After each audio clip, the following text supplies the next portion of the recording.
programang ito ay hatid sa inyo ng Air 21. Sagot ko, padala mo!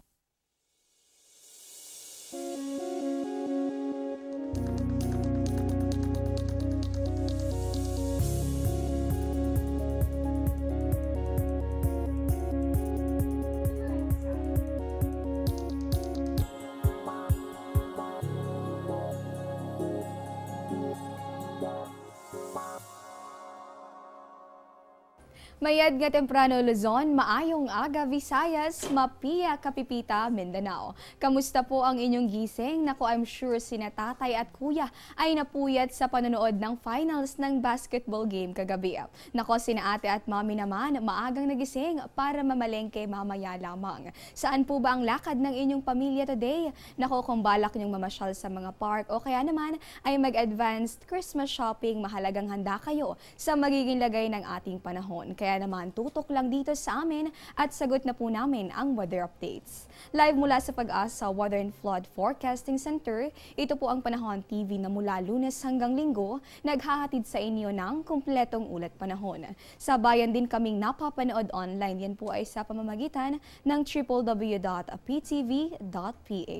Ang muli ninyong makakasama at maghahatid na mga dapat ninyong malaman sa lagay ng panahon ngayong Saturday morning, October 8, 2016, ako po si Desiree Jonio. Unahin na natin sa lubungang isang panibagong umaga na may ngiti at pag-asa. Ang sunrise natin along Manila Bay, yan po ay pagsapit ng 5:46 a.m. Sunset naman natin 41 minutes makalipas lamang ang alas 5 mamayang hapon.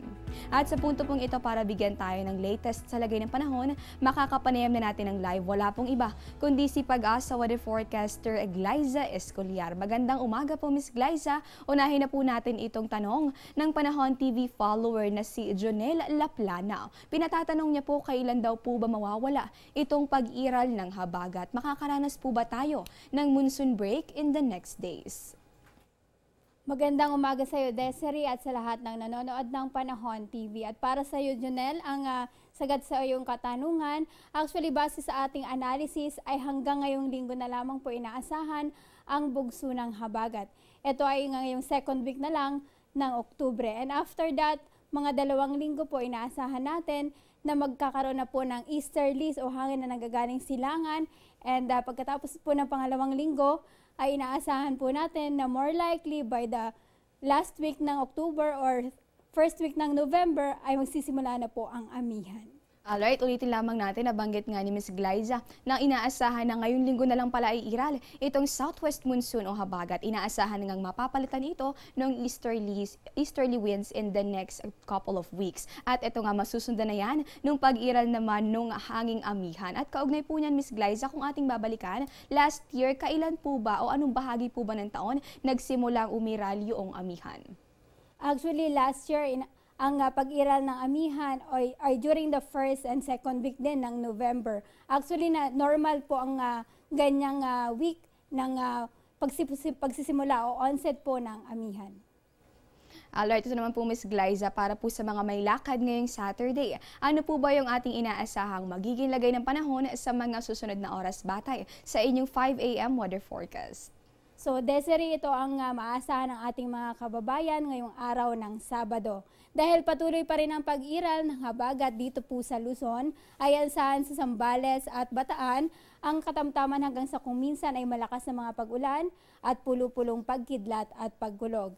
Sa Metro Manila naman at nalalabing bahagi ng Luzon na sabi ko nga ay apektado pa rin ng habagat, ay asahan naman ang makulimlim na panahon, may mahina hanggang katamtamang ulan at pulo-pulong pagkidlat at pagkulog. Dito naman sa Visayas at Mindanao ay may enjoy po nila ang kanilang weekends dahil inaasahan po natin na maaliwalas ang kalangitan. Ngunit meron pa rin pong mga pulo-pulong pagkidlat at pagkulog lalo na sa hapon o gabi. Alright, ulitin lamang natin, yung mga nasa Luzon, huwag kalilimutan magdala ng payong saan man ang inyong lakad ngayong Sabado dahil may chance nga ng mga pag-ulan. Yung mga nasa Visayas naman at pati na rin doon sa mga nasa Mindanao, makakaranas naman ng pangkalahatang maaliwalas na panahon. Ang ibig sabihin niyan, magpapakita naman si Haring Araw pero huwag maging kampante dahil nga tulad ng sinabi ni Pag-asa Weather Forecaster Glyza Escoliar, posible pa rin naman yung mga isolated rain showers or thunderstorms. Ito po, Ms. Glyza, panghuling katanungan na lamang para para po sa ating mga kababayang papalaot mamaya, ano po ba yung inaasahang magiging lagay ng karagatan? Para naman po sa ating mga kababayang mangingisda, all in all po ay pwede po kayong pumalaot, ngunit asahan lamang po ang katamtaman hanggang sa kung minsan ay maalong karagatan dito po sa may bahagi ng Luzon.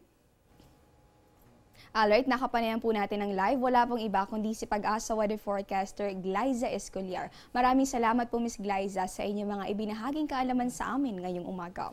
Simula pa lamang po yan, magbabalik pa ang Panahon TV.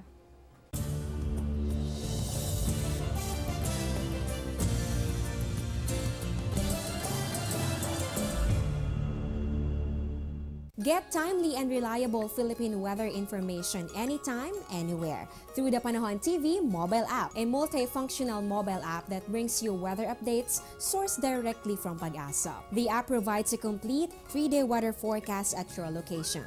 It also allows you to ask or share the weather to the community. It has auto alerts for thunderstorm advisory, rainfall warning, and storm signals over your area. Download for free today, available at Google Play Store and iOS.